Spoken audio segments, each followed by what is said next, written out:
Hey there. There you are. What took you so long?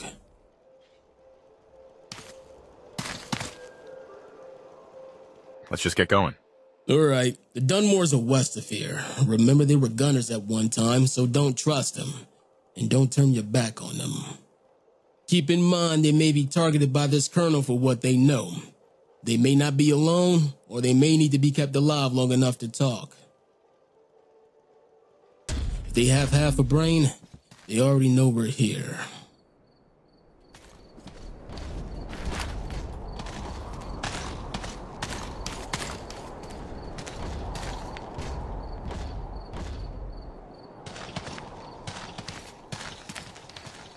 Hold up! Stay right where you are. You've got 3 guns on you ready to cut you guys down. Now, real easy, without any sudden moves and staying right there.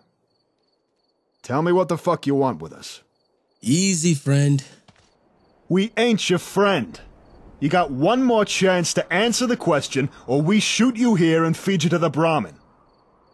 Next thing out of your mouth better be why you're here, or I'll put a bullet in it. Now, one more time. What the fuck do you want with us? Please, tell me you meant for them to get the drop on us like this, Crenshaw. Sure. Why not? We just want to talk. We're looking for the Dunmores. We got some questions for them. Don't suppose you're them or know where they're at. You got the right place, stranger. Unfortunately, we ain't too fond of visitors, especially ones like you. We ain't got nothing for you here. It's best you hit the road walking before you hit it when we shoot you down. Hey, we ain't with those guys in Nuka World. We ain't raiders. You can keep your pals or trash. I'm from the Fen Sheriff. We know those colors and that fucking butcher you work for all too well. Now start leaving or start dying. Well, I'm afraid you got us at a disadvantage. That's the point. You're about out of chances, deputy. Hope you made your peace. If you know who I work for, you know killing us is a singularly bad idea. And a particularly unnecessary risk given that we just want to talk. She knows where we are. If we don't report back, the first place she'll look is here. You fucking arrogant bastards. Think you can walk wherever you want because that goddamn angel of death protects you, huh? Hun. We ain't gonna go up on no lamppost like the rest of them. As I said, we just want to talk. Dad? Sounds like we got the right people, Crenshaw. You got a lot more than a lamppost and baling wire to worry about if you think those pop guns are gonna stop me from stomping your ass. Is that what the prisoners wanted, too? To talk? Just before she hung them all, I bet. I ain't falling for that bullshit. Brett? You fuckers took my father, my wife, my brother, Monique's sister, all of them! Man, are you whining to the wrong person here? I'm gonna fuck your shit up for Diamond City. Intel or not, your family line is over, pal. Dad? I ain't never lost control of a situation before. But there's a first time for everything. Brett Henry Dunmore III, listen to me, you idiot. We have gunners incoming. Fuck! I knew it! You had them right here! Let us help. We can fight them together. Just start killing gunners before they kill us.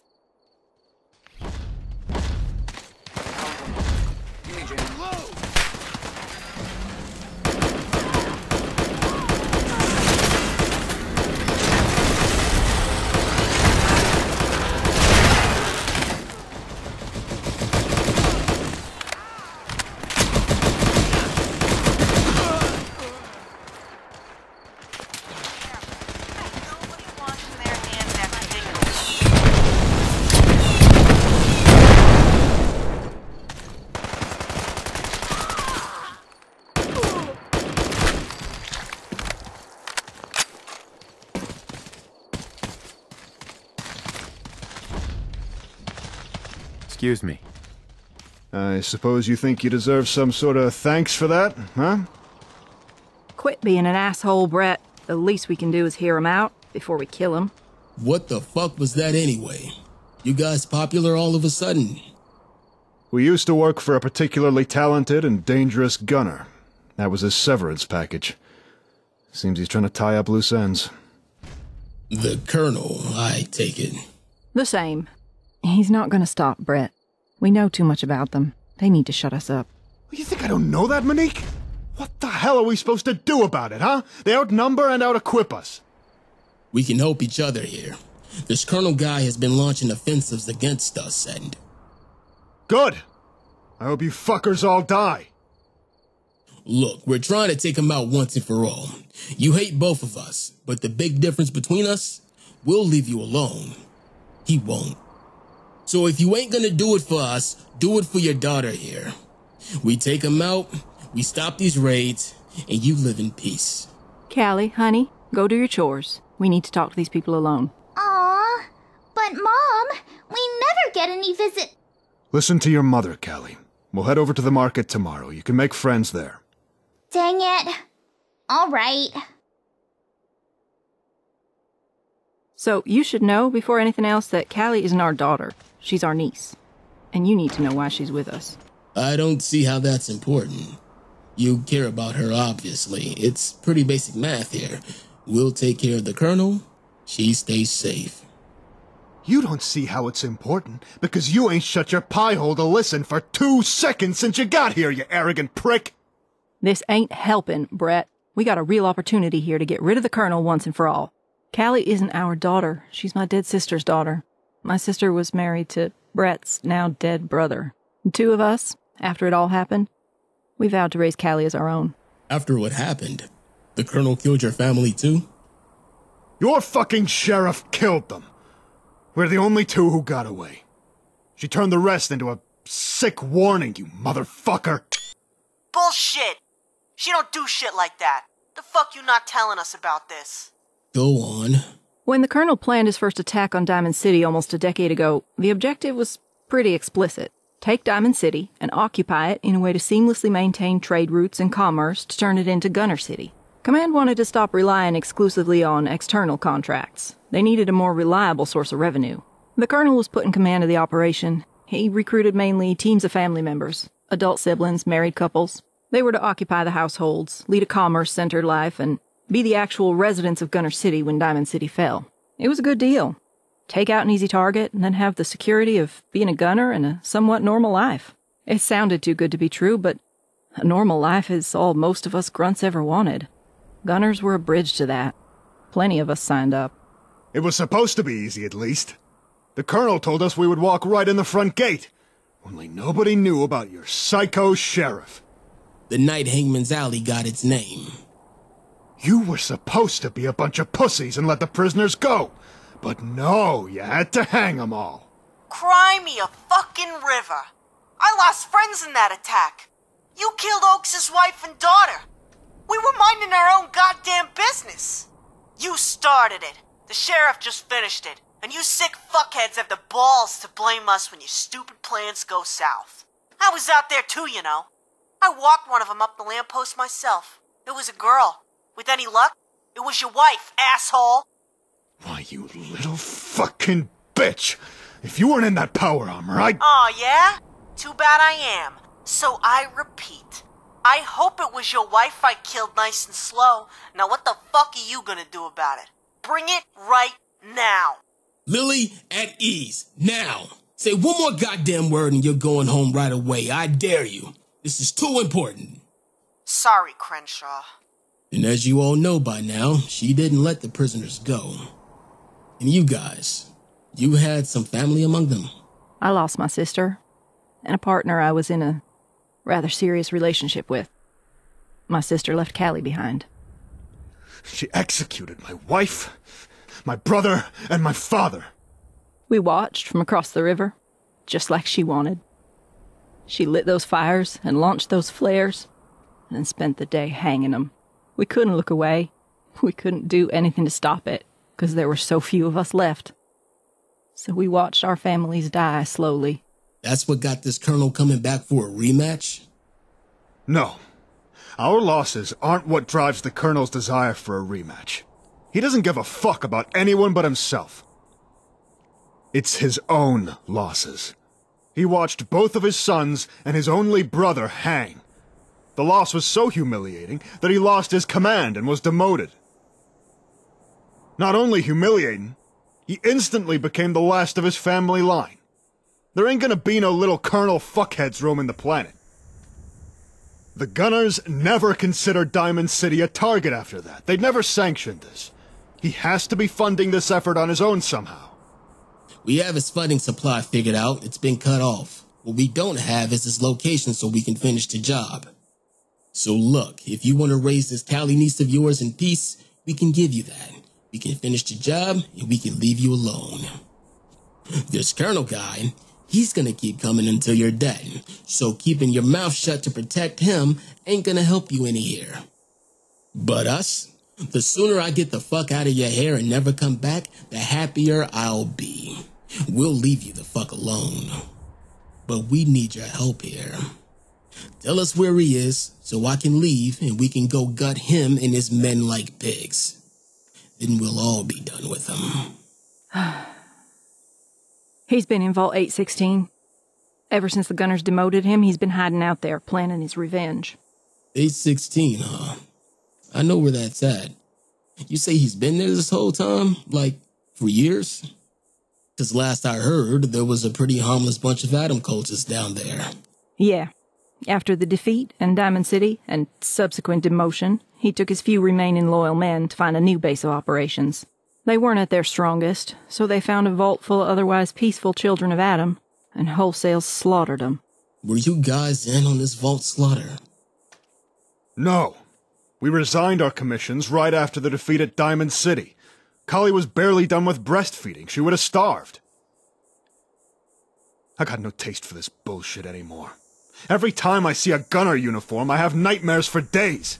Your sheriff, she's the devil. Yes, she is. Remember that in case you're lying to me. Anything else you want to tell me? You play me straight, you'll never see us again. The cultists and their arcane trappings you meet outside the vault are just a cover to keep people away. They're not cultists, they're gunners. It's a front that served him well for years. It looks like a cult vault on the outside, but it's a gunner vault, I can promise you that much. Alright, good enough. If this info checks out, we're through here. You don't want to make any last-minute, corrections? No, we've been straight with you. You said it yourself, he's got us marked for death. Protecting him don't help us any. Alright then, looks like we're done. Watch out for the girl, folks. Good luck to you out there. Come on, we've got a report to make.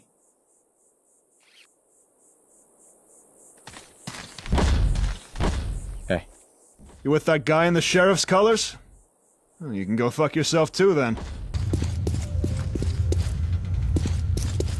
Hey there. Report.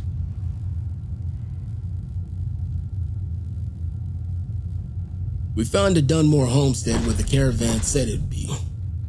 What did you find out about the Dunmores and this Colonel person? Oh, they just love you, Sheriff. Huh. If they didn't hate me, it would mean we weren't effective. Elaborate. I hope you got coffee. This is a long one. Dan and I are going for coffee when we're done here. Feel free to join us. You know, I think I just might. Gotta get the taste of Nuka World out of my mouth. Anyway. That ain't no lie. Suffice to say, the Colonel ain't thought of nothing but killing you since Hangman's Alley. So, that gunner attack on Diamond City years ago, the one that killed the Oaks family, that made you famous and started the FSD? It wasn't an ordinary attack. It was an attempt at conquest, occupation, and resettlement. Diamond City was to become Gunner City. They wanted to do what those raiders in Nuka World pulled off. Keep supply lines open, keep the economy going, and make it their home. So they got it in their heads to look for gunners who were family members of each other to compromise the assault force.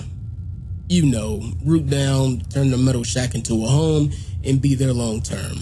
Maybe fart out a little gunner or two.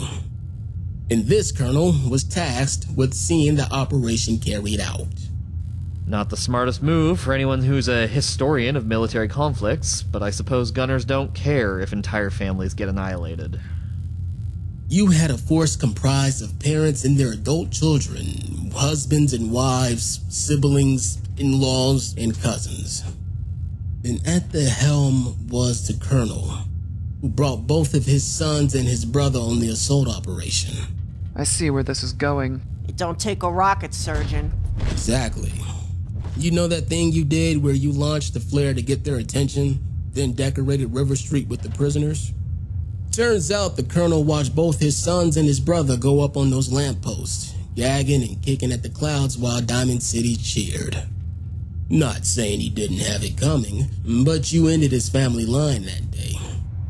The Dunmores, you helped about 75% of them shake their mortal coil while the last 2 of them watched them across the river. They left the Gunners to raise their mutual niece, made an orphan on that day.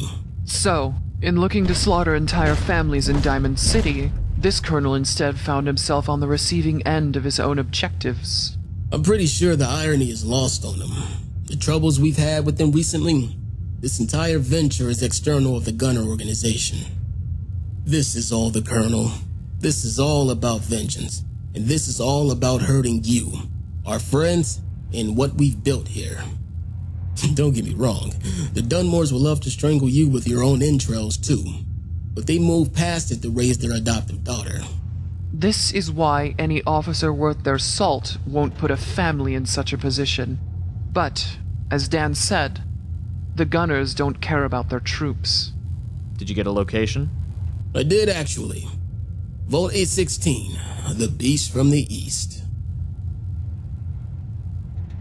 The Karen Vault. Oh, you're the history buff, Dan. Lay it on us. During the early half of the 21st century, mankind underwent a dramatic dumbing down, not seen since the burning of the Library of Alexandria. Terminals, interconnected on a decentralized civilian network, allowed for the unrestricted free movement of information and misinformation. Facts were replaced with fantasy as experts became marginalized and people started to believe whatever they wished. Many of these movements adopted ideas incompatible with sustained multi-generational life in the confines of a vault, and took them as gospel. What sort of ideas? Nobody knows.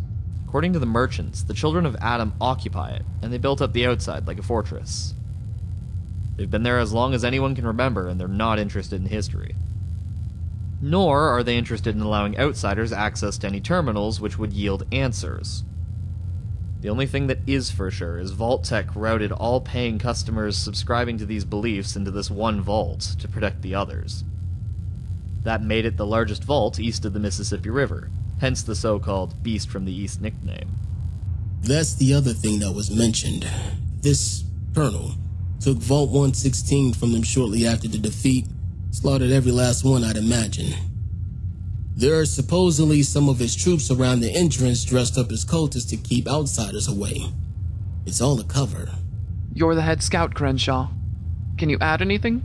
No, and that's the problem. The vault's been a black box for as long as anyone can remember. Children of Adam don't let anyone near the entrance. Seems to have worked so well that no one even noticed when the Gunners took the vault from them and put up the cult facade. Ironic the Colonel achieved with the Vault in an ancillary operation what he couldn't achieve with Diamond City as his main operation. Total and seamless replacement of the population. Irony doesn't seem to be the Colonel's strong suit. Lily. I don't know anything about 816 that Crenshaw didn't mention. Just it's a black hole where nobody goes and the cultists have it. Had it, at least. This will make planning difficult, to say the least. One thing is for certain. We're not going to be waiting around to be hit again. We're going there, and we're going to finish this once and for all. And of course, Lily's sidekick here. Good work on escorting Crenshaw to the Dunmores. Here is your payment. Did you have any questions?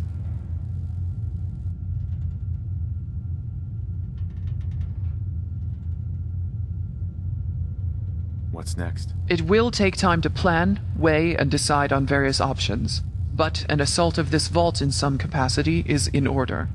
We will contact you when we are ready to move. You've been a reliable hired gun this far. We'll need some time to consider all of this and plan a number of strategies. And coffee. I said count me in for the Slocums. Word from Gary is that Terry is working really hard on dressing up the place. I'm looking forward to seeing it. Yes, of course. Anyone here is invited. Lieutenant, bring the walkie-talkie we recovered from the Gunners. It may yet prove useful. Sir? I'll meet you over there. I'm gonna drop off my power armor first. Excellent work, everyone. Expect to hear from us in the next 48 hours. Dismissed. Mission objective completed. All these tables together. Terry! Oh, you must be Gary's new girl. You haven't met yet. I'm Crenshaw. Gary and the others from DC call me Iggy, so you can too. Terry! Very nice to meet you, Terry. Any friend of Gary's is a friend of ours. Terry? Not at all. It's fine. Just not used to seeing anyone really give a damn about this place. Those tables haven't been moved since I've been here. What's the occasion?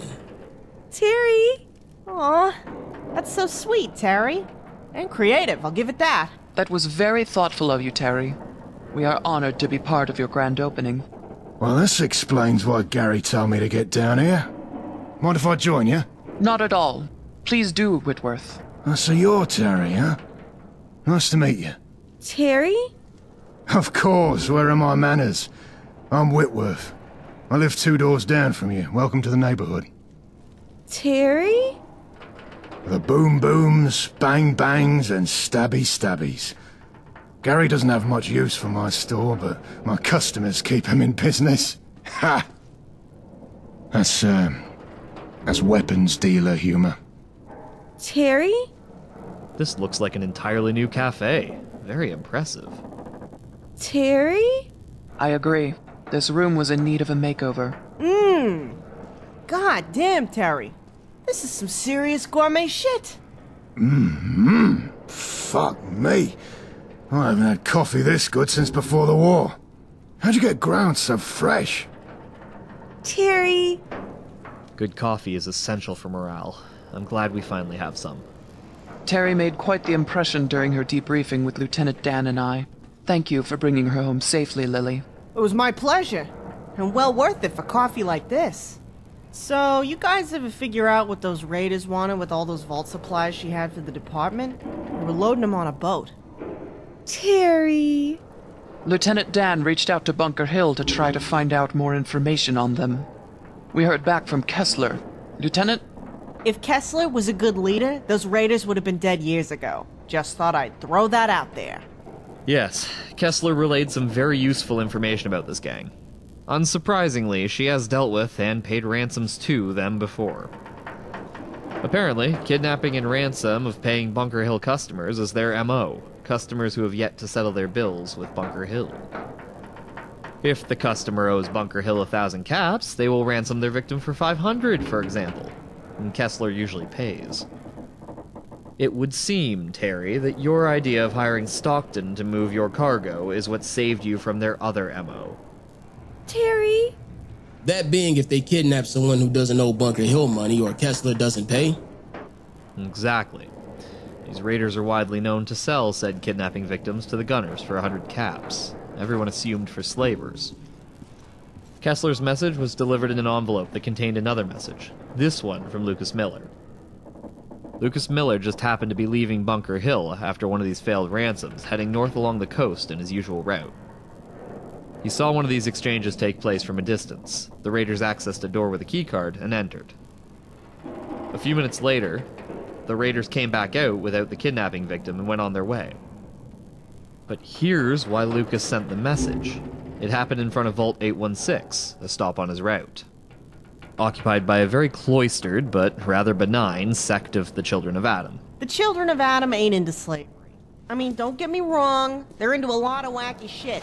But the meat market ain't one of them. Lucas has access to that vault. He's the only merchant they let in the last few years, and it pisses off the other merchants to no fucking end. None of them could get in to do business, no matter how hard they tried. Now it's starting to make sense. They were trying to hide it from too many eyes. I may have a dedicated route, but talk to the other caravans on the road. Lucas is famous for being the only merchant they let into that entrance. They let him do business with them when nobody else can even get their foot in the door. Literally. We always thought he might be a closet cultist. Tell me he's not in on it. That doesn't fit his personality. Lucas, above all else, doesn't want to get involved in trouble. He's not the type to ask questions. He would not compromise a paying customer unless this was a very grave issue for him. He had nothing to gain by sending us that message. That he felt compelled to put his neck on the line and sent a message to us at all speaks volumes about his revulsion to slavery. I've known Lucas for years, and I've never heard a better description of him than that just there. Sheriff ain't lying. Lucas has the personality of a dead bloodworm. An ice-cold one. He say anything else? He stopped by to do business? Terry? He did, only an hour later. He said nothing looked out of the ordinary on the inside. He didn't see the victims, and he did business with cultists. This is starting to add up. It is. The last piece of the puzzle came with the cargo manifest on the boats that Terry's shipment was being transported on. Cargo manifest? The hell kind of raiders are these? These guys don't even wipe their asses. I ain't never heard of no raiders keeping a cargo manifest. Most of them can't even read. The kind of raiders who are dealing with a meticulous and well-funded gunner splinter group that resides in Vault 816. Lieutenant? The cargo manifest said Terry's shipment was to be brought to Vault 816 for a sizable fee, most likely to restock the occupants. In light of that evidence, we think we know what's going on now, and it supports the assertion that Dunmore has made about gunners in Vault 816. We believe that this Colonel individual is indeed in this vault, that his unit successfully rooted out and exterminated the children of Adam there. In order to avoid suspicion, they've kept up the cult facade. So well, in fact, it fooled Lucas Miller. We know that he had an entire group in Vault 75 devoted solely to kidnapping for the Institute, which was shut down by Crenshaw and Lily's sidekick. We feel he's doing the same with these kidnapping victims. His need for funding only gets more dire with each setback we deal him. You can say it, Dan. We turned those fuckers into a pile of hamburger in that tunnel. Trapped them like rats in a meat grinder. That would not be an inaccurate comparison. This all started years ago when the Gunners decided to try and overthrow Diamond City and occupy it as their new capital. And failed. By now it's safe to assume you've all heard the story of what we did to those Gunners and why they've never attacked since. This colonel was tasked with the operation. He recruited whole families of Gunners to join the assault. The intended new occupants of Gunner City. It would seem we then killed and hung entire families of Gunner POWs, including the colonels when we repelled the assault and sent them a message. Without a shred of irony, he has taken this personally and made it his duty to take out our organization, even splitting from the Gunners to do it. His plan was funded by the Institute in return for kidnapping victims, a task handled by this O'Brien Crenshaw killed in Vault 75. Except O'Brien got greedy and disobeyed orders to stay away from us. Orders intended to keep from arousing our suspicion. His unsanctioned kidnapping of Lily garnered our attention like no other kidnapping victim would. When O'Brien's files were compromised, this colonel had to move up his timetable, which brings us to the herbicide in the cistern water. A dead greenhouse alone could have ended our organization, if not for the electrolytic detectors in the water purifier shutting down delivery. The greenhouse is the lifeblood of our organization and our most important asset, and we were only a few gallons of water from losing it. Measures have been and are being taken to ensure this never happens again. But we're only here because we got lucky, not because we were prepared. Apologies. I am very angry with myself over the entire situation. Moving on. We traced the ID card used to access the cistern to a deputy who was killed on the east side of Boston some months ago. As Lily knew a resident in the area, we sent her to ask questions. She and her sidekick stumbled upon the unit tasked with poisoning the cistern. And ended 'em like yesterday's news is what I heard. Good going, Lil. I'm just sorry I didn't get to hang any of them. I'm just glad you were okay. The intel Lily recovered revealed the scope of this operation, and a number of other clues, but did not help us locate the Colonel, so we had to wait. The next stage of the Colonel's offensive was the occupancy of the Atom Cat's garage as a diversion for attacking our front gate. We were able to take the garage back and repel their assault thanks to some brilliant tactics planned by Dr. McClintock. She's gonna be the best maid at my wedding. Maid of honor. Terry. Whatever. It's amazing we get through any briefing, much less these informal ones. Sorry. We repelled that attack, due in part to those tactics which let us take the Atom Cat's garage with a smaller force. As Lily observed, the attack on our main gate ended with them trapped in a tunnel under the police rationing site. We took no prisoners. What happened to that one you took? I saw her in the jail cell when we got back with Spears. Her information proved vital in locating the Dunmores. Once we were sure it was correct, we did what we do to gunners. Which brings us to the Dunmores, where we discovered that the Colonel is residing in Vault 816, most likely having slaughtered the original occupants. These revelations about the raiders that kidnapped Terry, as well as Lucas's message, all support a gunner presence there as well. Confidence is extremely high, and we are done sitting and waiting for him to move. All right. So, what are we doing? I have no idea. The place is reportedly a fortress even before you reach the main gate door. The cultists were very concerned about persecution. What I do know is that charging headlong into situations like this and pushing every flashing button we see is never the best approach. It's always worked for me. We need to formulate options, unconventional ones. So, if you will all excuse us, Lieutenant Dan and I must meet with Dr. McClintock. Terry, this coffee was superb. We are lucky to have you. I hope you have a successful grand opening. Terry. Lily, report to my office with your sidekick in 24 hours. We may need you again. I get to do the work again? When are you gonna start paying me? Why this time? We do pay you, and well. Oh, yeah. You know how important PSYOPs and public relations are to the functioning of this organization. The general population knows the faces of my lieutenants by design. It serves us well in both diplomatic and military efforts. That makes the two of you my most experienced fighters, with faces the Colonel's men won't instantly recognize. If there's a front to our operation, it will be the two of you. So rest well, enjoy your ample pay, and report to me in 24 hours. Understood? I got your back, Lily. We all do. Heck, that's a pretty damn good reason. Okay then, see you tomorrow, Sheriff. Until tomorrow, then. So, Terry, you know me and Gary are best buddies, right? You told me a bit about you, but I want to hear your side.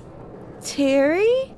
Well, I guess at the beginning. Gary doesn't get out much. He's a healer, not a fighter. How did he meet someone from a vault so far away?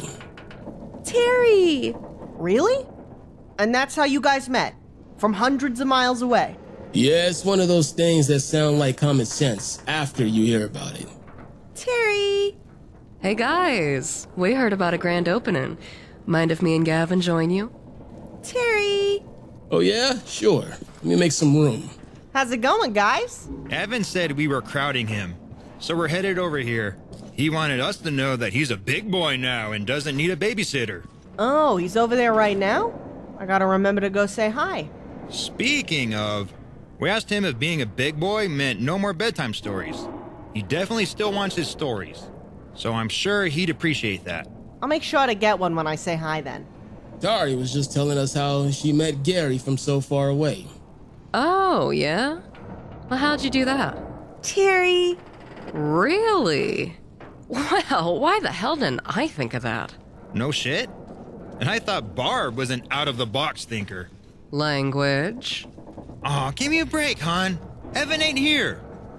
Terry! See, even Terry agrees. She makes a good point. Oh, this is such bullshit! Terry! Don't sweat it. I'll stop by next time you're at the gate and you can curse for 15 minutes straight. How's that sound? I appreciate that more than you know. Hey, you remember that idiot I was talking about the other day? The one who dresses up like a security guard and stands behind Dummy Sullivan? Yeah, the annoying one, right? You believe he tried to show up dressed as a deputy to a briefing the other day? He got his hands on our fatigues somewhere. He just walked right in the front door and tried to pass Oates like he belonged here. Oates was like, "What the fuck? No, who the hell are you?" No way! Yeah, he got plastic surgery again. We only pinned him because of his voice. Oates made him strip off the uniform right then and there. Then he made him walk out the front door in his tidy whities at gunpoint. I thought I was gonna pass out, I was laughing so hard. Ha! I gotta shake Soak's hand for that one. He's my new hero. So, Terry, if that's how you met Gary, how'd the two of you, decide to become a thing? At least, when did you know? Terry! Well, we came from almost as far north as you, an island called Far Harbor. Terry? That's a long story. We were raised in two different camps. I was in those weird Children of Adam, because they fed me in exchange for armor work. Gavin was part of the local village, and to say the two communities didn't like each other was an understatement. They shot each other on sight. Terry? We met by chance. Each of us was away from the community doing our jobs, and, well... I totally boned her in the woods. Ha! Nice. Was it a hardwood forest? Terry! Oh, Jesus Christ, Gavin! What? It's the truth. As I was about to say before being cut off, Terry, Gavin and I met by chance. And there was just... Well, you know when you know. And when we saw each other... I knew it the moment I laid eyes on her. She was taking a bath in a pool, naked as a mole rat, when I stumbled into the clearing. Ignore him, Terry. The point is, that one chance encounter led to our first planned date, and then another. And don't you say it, Gavin. A lot of private places out in those woods. Nice.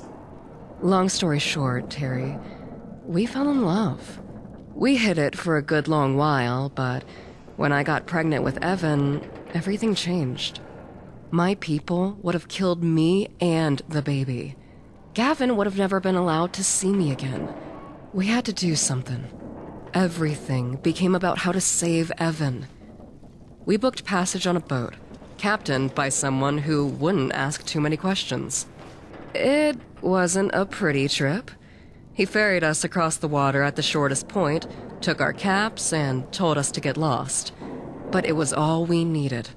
His tongue may be as sharp as Lily's, but Gavin here kept us safe and fed for weeks in the open wastes while we made our way down here.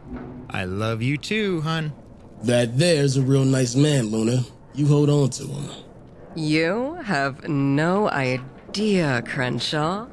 Him standing over me and Evan while I was giving birth, blasting those synths to hell with Lily. It's getting a little hot in here. Terry! Surprisingly sexy in retrospect, given the circumstances, Terry. Okay, I answered your questions.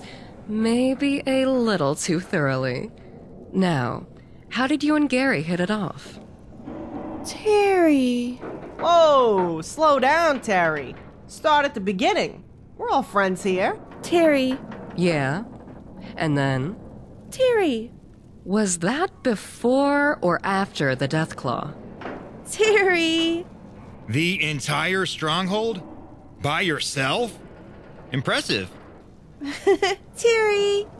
Well, yeah, that's one of the things latex is used for. Terry! A mute fruit? In his head? And you just sewed it back up? Terry! Aw, that's so sweet. Terry! Ugh, I love Gary's poetry too. So romantic. No wonder you fell for him. Terry! Oh, you know what they say. There's someone out there for all of us. You just have to find them. I always figured it was a matter of finding someone compatible. There's got to be more Garys out there. Oh, don't be ridiculous. There's only one Gary. And she found him. Just be happy for her. Yeah, they broke the mold when they made Gary. I guarantee you there's nobody else like Gary out there. He's one of a kind. Amen. We're lucky to have him. Terry! Jeez, okay. There's only one Gary. Got it. Don't throw me in the lockup. I just meant more people like him. So I gotta ask here, Terry. You hired Stockton to move the stuff from your safe house to us? But how'd you get all that to the safe house on your own? Terry! Well, that explains that. I'm gonna have you train my scavers. They could learn a thing or two from you. Tell me about it. She's full of good ideas. Speaking of my scavers, if you guys will excuse me, I got some boring officer roster shit to do. Sounds awful. You have fun with that. It's as boring as it sounds. But the faster I get it done, the faster I can get back out there. See you guys later. Terry. Sir. Later on, Crenshaw. See you later, Crenshaw. Terry. What? Oh, yeah, that's me. I mean, Babs grows the cotton, of course. Terry? All the textile operations I learned from my father, rest his soul, at a tannery in Far Harbor. He died when I was maybe 12. Fogcrawler got him. Terry. Yeah, he taught me the armor stuff too. I used it to earn my stay with the Children of Adam cult. They had a lot of old military armor to fix up. I don't know how far north you're from, but the cultists up there have some of the best conventional armor Caps can buy today. That's all me. Terry. No, I never bought into that stuff. I didn't join because I wanted to. I was a young girl, suddenly on her own. They had shelter and hot food. Terry? You kidding me? My people are a bunch of inbred xenophobes. She was an outsider on the other side of the island, not one of them. They'd just as soon have let her starve than let another person into that tiny, closed-off community. No, Luna went to the right people to stay alive. I paid lip service to their weird shit and towed my line in the armory. And they gave me protection and food. Not a bad deal compared to starving to death in the woods, if you ask me. Terry. So, Terry, which vault are you from, anyway? Terry. Never heard of it. Of course, I'm no vault expert either. Where is it? Terry. Dang, that's a long haul. But the Gare Bear's worth it. Hey, I know where that is. That's way up north in the Annex Zone. I've never been there, but I heard caravans mention it from time to time. And it's still functional? That's only the second one I've ever heard of still working. The other one is Barb's old vault. That's up north in Canada. That must have been one of the last vaults made. Most were commissioned by the government before the annexation. Probably explains why it's still working. Terry? Well, you figure if Vault-Tec had built almost 100 vaults in this country by the time they started on yours, that means they had the time to learn and perfect the technology, materials, and techniques. Vault-Tec didn't half-arse construction, just everything else. Your ancestors didn't have to go through some sort of ordeal and get chopped into food for a Vault-Tec experiment, did they?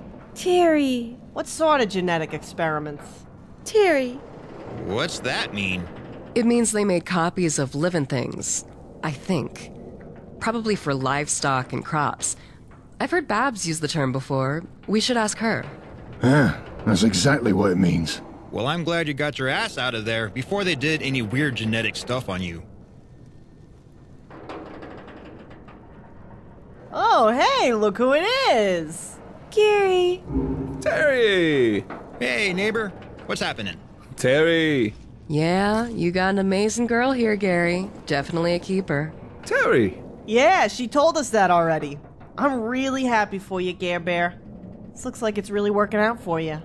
Gary. And we love having you, Terry. And I have to add, this coffee is amazing. Gary? England. Gary? It's across the ocean, in Europe. Well, what's left of it. Gary. I didn't. I came here before the war for a business trip. The bombs delayed my return flight by over 200 years. Gary. Yeah, I ain't never heard nobody who sounds like Whitworth either. Terry! Whitechapel Charlie. He's about as English as the Chinese. Assembled in Kansas from parts made in Mexico as a Mr. Farmhand he was.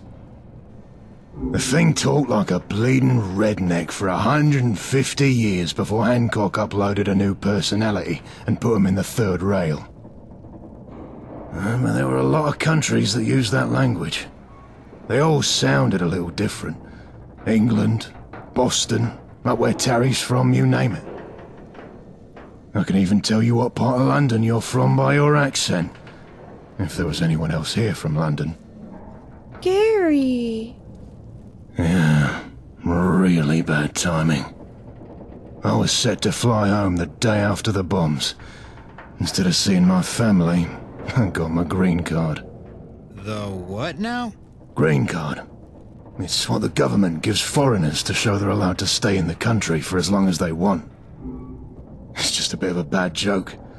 It's just been stuck here for 2 centuries. It feels like 100 lifetimes ago sometimes. Gary? I was a private contractor for the Foreign Office. Things weren't going well for us back then. The European Commonwealth had dissolved. There was a war with the petrol countries who were strangling Europe out of the market. That only led to more resource wars. It was every country for itself by then. And this country needed weapons badly for its own war. Weapons my government would supply. In fact, this country needed so many weapons that if the Chinese knew just how many we were sending over, they would have nuked us first. That's where my part came in. China warned my country not to supply the weapons, but we supplied them anyway, through unofficial channels. Me. The day before the bombs, I was in the Boston Federal Courthouse to ink a deal for literal shiploads of weapons to this country. Little did I know weapons would be raining down all over the planet before I could finish my trip and get back home. Gary? That's exactly why. I was a quartermaster in the military and knew my way around shooters more than most people. It was the only real skill I had after I got discharged for behavior unbecoming of His Majesty's service. It got me a job working for the very active and very profitable contraband arms market, with some rather unsavory characters. Ironically, that's why I got tapped by the Foreign Office. They needed my weapons knowledge and morally flexible contacts. It sounded like a good job to me. Get first-class travel, see where Elvis lived, experience your country for a bit. You know what I mean? Gary? Elvis? The king. He was from this country, lived over 300 years ago. He was a singer and songwriter, real popular with the biker gang I ran with. In fact, running with that gang got me into so much trouble, I had to enlist in the military to avoid prison time. And because McDonald was a dumb fuck, you're with us now. Fewer fleas up here than in field anyway. Gary? Oh. I had 2 beautiful little daughters. My wife was the best mother to them. They were perfect. The sad part is, I think about them every day. But after 2 centuries, I can't remember their faces or the sound of their voices anymore. Oh, I'm so sorry, Whitworth. Gary? I couldn't have said it better myself. I know. I came to my peace that I'm never going to see him again, alive or dead, a long time ago. Doesn't stop me from wondering, though. Don't get me wrong, I'm very grateful for you people. And you're my new family. I never thought the species would last this long after the war, much less be sitting around a table drinking Luxabrew coffee 2 centuries later. You got something nice going on here with the stadium. The greenhouse, food, and those kids. You got some real breathing room. If you want my advice after 200 years, don't let go of that. Keep this as long as you can. Maybe make a few more kids while you're at it. You old softy. I'd kiss you if it probably wouldn't pull a scab off your head. Gary! Terry! Gary! Terry! Gary! Hey, we're trying to eat here, guys. He didn't say make the kids now. Get a room. Gary! Ha! She told you off. She's got a sharper tongue than you do, Lily. Not possible. I gotta agree with Lily here. Hey, Linda, how's it going? Hey guys. I was just heading over here to practice. Iggy said something about a grand opening? Hey, Linda. How's it going? Did you get a chance to use the new rounds I gave you the other day? You like them any? Hey, Whitworth. Yeah, I did. They're nice and consistent. Keely spotted for me, and we plinked a few mutants on top of Trinity Tower during lunch. Trinity Tower? That's over a few couple clicks away in high winds. I was there. The lieutenant blasted the shit. We're off duty, Gavin. Sorry, Linda. Habit. But as I was saying, yeah. I watched through my scope while Linda called out and brained a couple of them. You both do quality work. Well, they ain't my work, but I've got a line of communication through Cricket with the lady who pressed them about a day's travel west of here. Remember that old town where Crenshaw and his crew got the cotton carder and the spinning wheel? It's not far from there. I can tell Cricket to pick up some more if you want. She should still be here in town until tomorrow. Definitely get 'em while you can. Tell Cricket to clear that merchant out of her stock in that size and put in an order for me. Tomorrow's promised to nobody in this world, so we'll get them while the getting's good. You got it, Linda. Gary! So, you're the one Gary's been telling us all about. Gary! Nice to meet you, Terry. I'm Linda, or Lieutenant Harkins for on-duty folks. Gary! Snipers. I head up the snipers for the department. Mostly, that involves teaching them to shoot straight and staying awake in a nest for 3 days. Terry! Yeah, well, we've known each other for over 10 years now at least. Right, Gary? Terry. I'm one of the ones who's been with the sheriff since the start. Can't remember when we met, I was so young. We shared cribs. Speaking of which... Oh god, here it comes. No, I'm done asking you for her name. You guys won't ever give that up. It's like some sort of game for you now. I just have so much trouble picturing the sheriff as a kid. Yeah, what was that even like? Frustrating. She won almost everything growing up. First place, top of the class, time and again. The only thing I did better than her was snipe. Some of our less secure classmates came to really resent her for that. Found it easier to be her friend. She's not someone you want to make as an enemy. She ever, had a guy she liked or anything? Thought once, maybe. I don't know. There was a guy in Dry Fountain she started spending a lot of time with. He had a daughter she liked. Oh, that's the town in Pennsylvania, right? Where? Yeah, that place.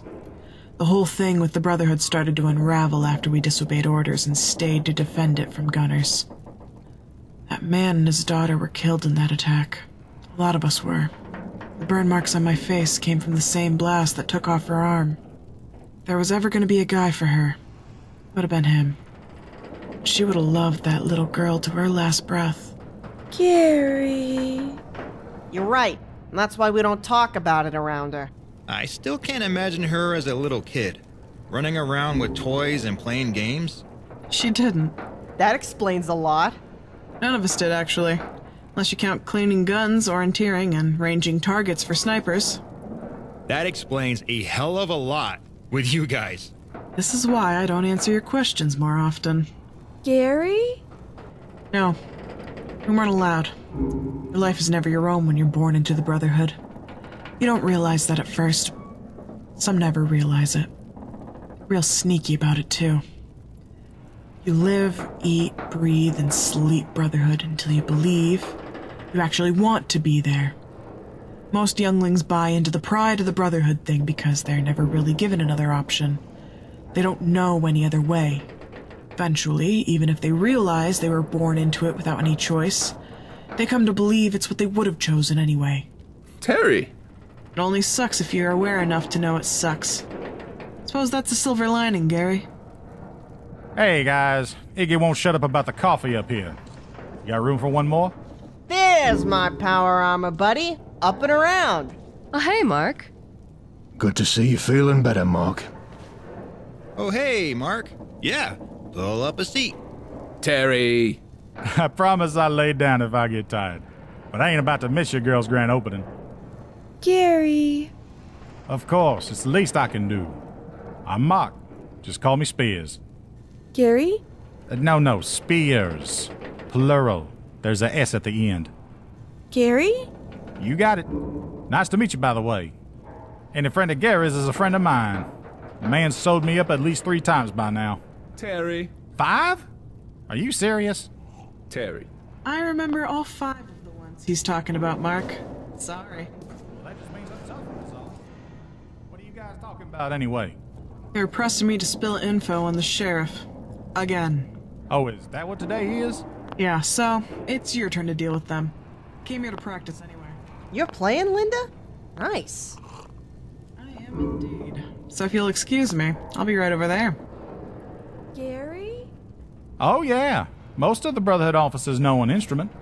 Or at least they used to before they gave it up after graduation. It's part of the classical military training. Lyndon just never gave up practicing her instrument like the rest of us did. Hell, she even learned a couple more. Gary! It's very impressive. She relieved a lot of stress and passed a lot of time for the entire squad over the years doing that. It feels like home. Gary? I head up the mechanized units. I'm the power armor guy.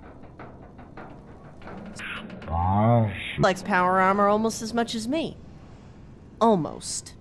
He really tricked out my whip. Gary!